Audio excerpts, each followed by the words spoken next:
Naglaan ang gobyerno ng Pilipinas ng 3.03 billion pesos sa budget ngayong taon para magtayo ng mga daungan at paliparan sa dalawa sa mga liblib na outpost nito sa pinag-aagawang Spratly Islands sa South China Sea.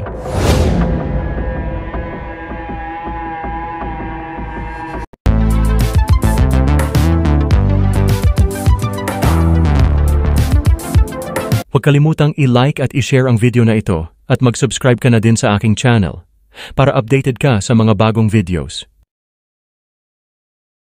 Ang 2025 General Appropriations Act na nilagdaan noong December 30 ay naglaan ng 1.65 billion pesos para sa expansion or development ng isang paliparan sa Pag-asa o Titu Island, kung saan itatayo rin ang isang 300 million pesos sheltered port. Ang hiwalay na 1.08 billion pesos ay inilaan para sa isa pang sheltered port facility sa Lawak o Nanshan Island. Ang mga proyektong ito ay popondohan at isasagawa ng kagawaran ng transportasyon.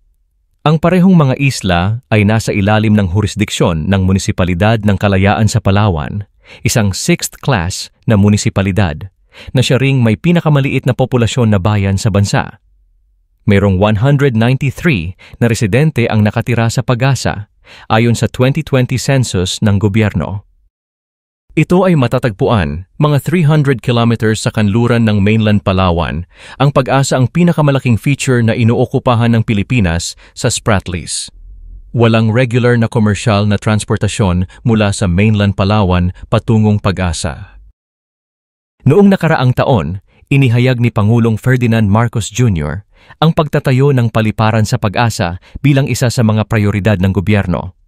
Ang paggawa para sa pagpapalawig ng runway ng paliparan ay isinasagawa na noong July 2024 ayon sa isang Presidential Communications Office release. Ang pagsikap ng gobyerno na paunlarin ang dalawang isla ay pagkatapos ng maraming taon na pagtatayo ng mga isla ng Beijing sa Spratlys. Inaangkin nito ang soberanya sa halos kabuuan ng dagat sa kabila ng 2016 arbitral ruling na kinalaban ang tinatawag nitong 9-dash line.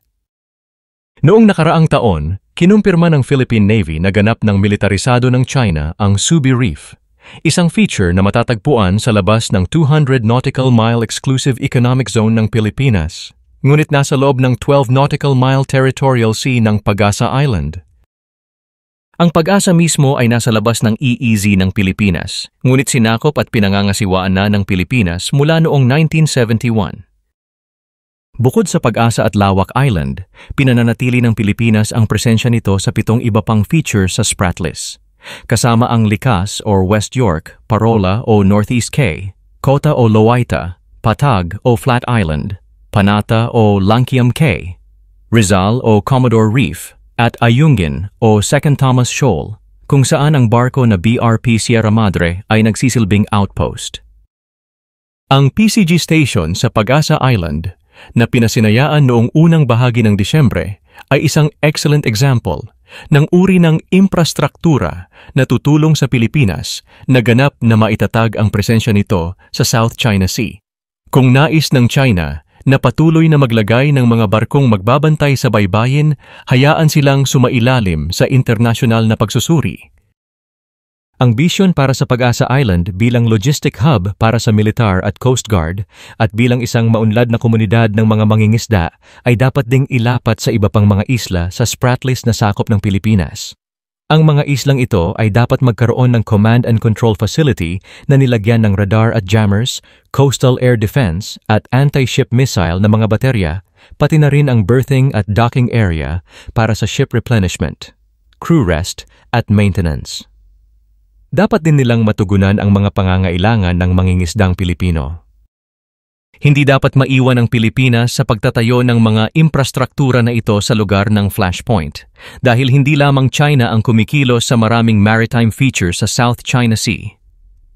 Para sa Pilipinas, ang pangunahing hadlang sa pagtataguyod ng malawakang pagpapaunlad ng infrastruktura sa West Philippine Sea ay ang panghihimasok ng China na ipinapakita ng patuloy nitong iligal na pagharang sa Second Thomas Shoal. Ang mga barko ng China ay malamang napapaigtingin ang kanilang mga operasyon laban sa mga sasakyang pandagat ng Pilipinas. Naglalayong pahirapan ang mga Pilipino pagdating sa material at psikolohikal. Ngunit papanindigan ng Pilipinas na ito ay nasa kanang bahagi ng kasaysayan na mayroong 2016 arbitral ruling na nagpawalang bisa sa malawak na pag-angkin ng China.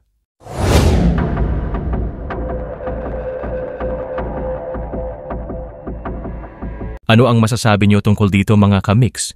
I-comment niyo na yan.